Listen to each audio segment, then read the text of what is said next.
So in the first conference that I was playing, it was I didn't even really even notice what we were doing together, just because here I am, I'm fresh off this plane.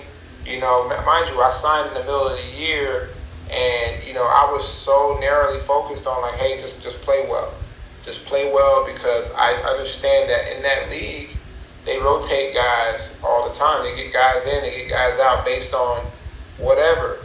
And so I wanted to make sure that every night that I didn't give the team a reason to get rid of me.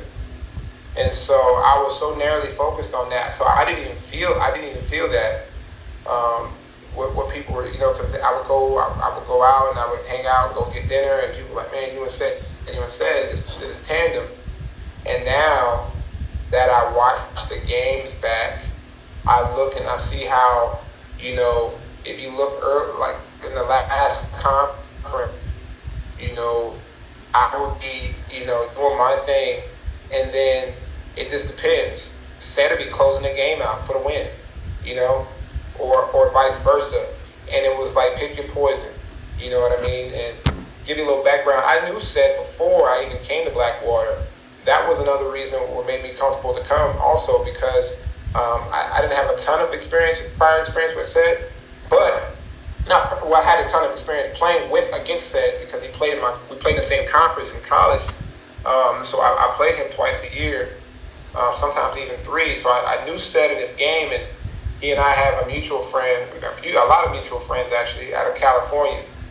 But I didn't have a personal relationship with Seth. But based on our mutual friends, I kind of figured that he and I would get along.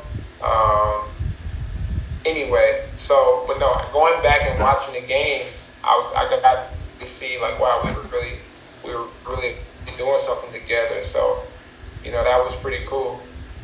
In the second conference, in the unlimited height conference, I did not get to play with Seth as much. He was out I believe, the entire year.